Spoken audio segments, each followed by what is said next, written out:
Eu também tenho medo, senhores. Mas o meu medo não é semelhante ao vosso. Pouco me importa a fortuna ou a vida. Ambas daria de boa vontade, se me fosse necessário fazê-lo, pela minha terra. A pátria, excelências, não é para mim uma palavra vã. Se algum sonho tenho, se um estadista é permitido sonhar, o meu sonho é o de não morrer sem exterminar de vez as sementes da anarquia e do jacobinismo. Sonho com um Portugal próspero e feliz. Com um povo simples, bom e confiante, que viva lavrando e defendendo a terra com os olhos postos no Senhor. Sonho com uma nobreza orgulhosa, que das suas casas dirige esta terra privilegiada. Vejo um clero, uma nobreza e um povo conscientes da sua missão e integrados na estrutura tradicional do reino. Não lhes nego, excelências, que não sou um homem do meu tempo. Um mundo em que não se distinga a olho nu um prelado de um nobre ou um nobre de um popular não é um mundo em que eu desejo viver. Não concebo a vida, excelências, desde que o taberneiro da esquina possa discutir a opinião del rei. Nem me seria possível viver, desde que a minha opinião valesse tanto como a de um arruaceiro. Pergunto-vos, senhores, que crédito, que honra, que posições seriam as nossas se ao povo fosse dado a escolher os seus chefes?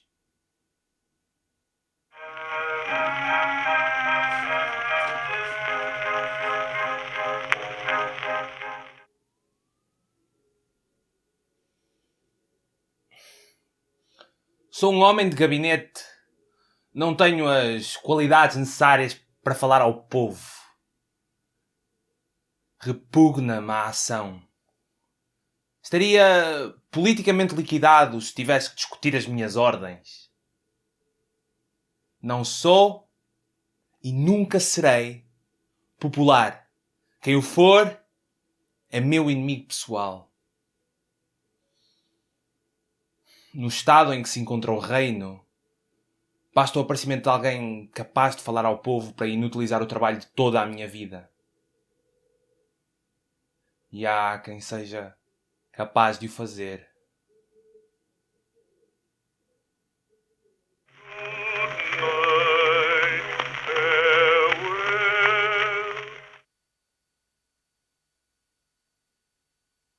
E agora, meus senhores, ao trabalho. Para que o país não se levante em defesa dos conjurados, há que prepará-lo previamente. Há gente, senhores, que sente grande ardor patriótico sempre que os seus interesses estão em perigo. Há que provocar esse ardor. Há que pôr os frades, por este país fora, a bramar dos púlpitos contra os inimigos de Deus. Há que procurar em cada regimento um oficial que se preste a dizer aos soldados que a pátria se encontra ameaçada pelos inimigos dentro. Há que fazer tocar os tambores pelas ruas para se criar um ambiente de receio. Os estados emotivos, senhores governadores, dependem da música que se tem no ouvido. Para que se mantenham, é necessário que as bandas não parem de tocar. Quero os sinos das aldeias a tocar a rebate. Os tambores em fanfarra nas paradas dos quartéis. Os frades aos gritos dos púlpitos. Uma bandeira na mão de cada aldeão. Quero o país inteiro a cantar em coro. Lembrai-vos, senhores, de que uma pausa poderá causar uma ruína de todos os nossos projetos.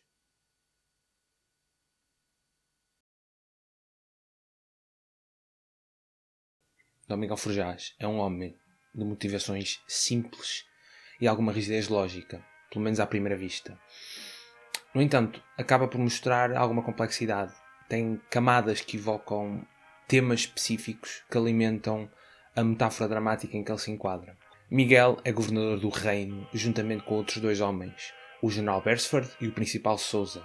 Cada um destes homens representa facetas diferentes do poder. O general Beresford representa o poder militar, o principal Sousa a autoridade da igreja, e Dom Miguel acaba a ser uma fusão entre estes 2, encabeçando o poder sociocultural e político. Esta essência torna Miguel Forjás o mais perigoso dos 3 governadores, porque o general Beresford só quer fazer o seu trabalho, ganhar o seu dinheiro e abandonar de uma vez este país pindérico e que ele provavelmente considera miserável. O principal Sousa apenas quer perpetuar a autoridade que a igreja e o seu cargo já acumulam injustamente.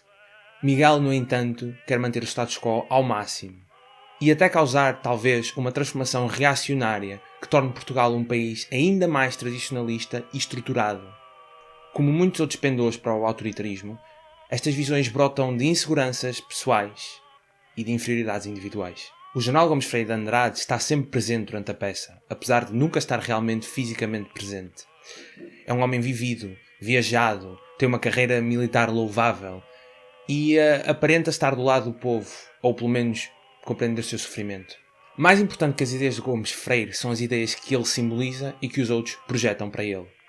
Ele representa uma visão de mundo mais liberal, mais igualitária, mais moderna. Acaba por mostrar tudo o que de bom existe fora de Portugal, em contraste com o subdesenvolvimento do país na altura.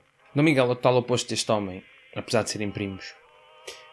É tacanho, tradicionalista, classista e saudosista por um passado quase utópico, em que toda a gente tem o seu lugar e alguns são superiores a muitos por virtude de nascimento apenas. Para piorar, Miguel é um homem medíocre, sem carisma ou qualquer característica positiva redentora.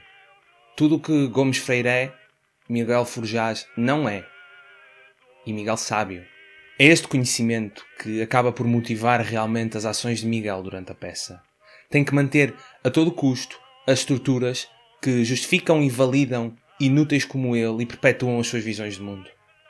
Até no momento de condenarem justamente à morte do primo, Miguel é incapaz de levantar o dedo.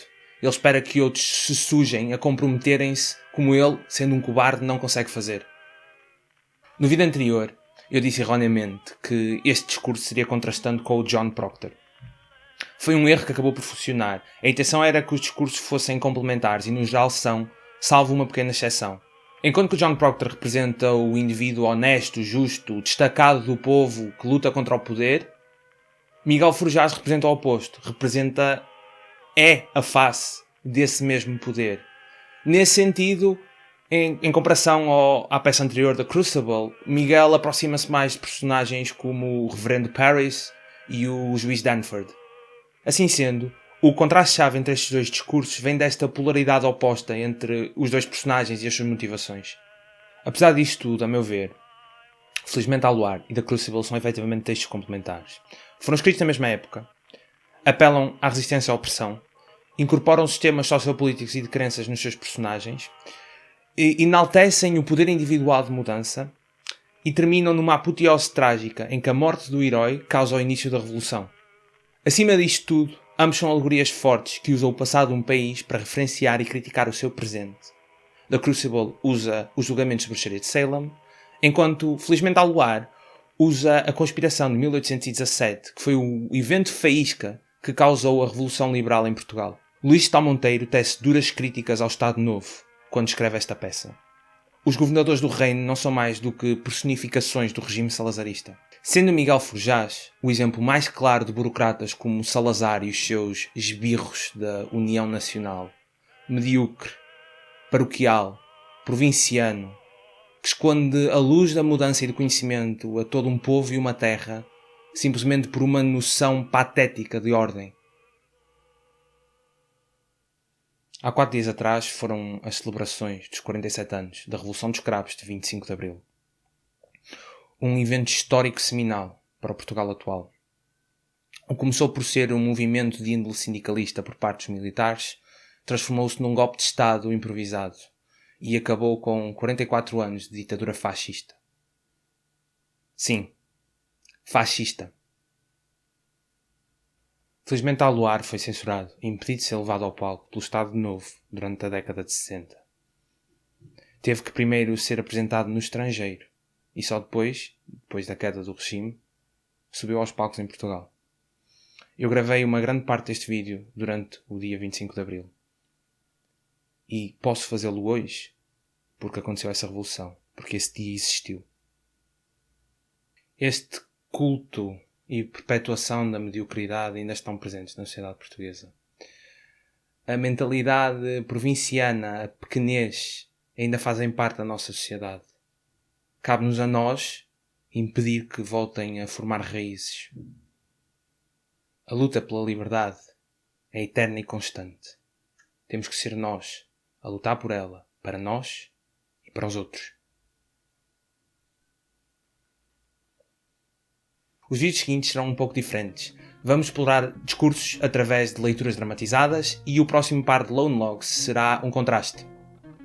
Eu sou o Gabriel e muito obrigado por se juntarem a mim neste Lone Log.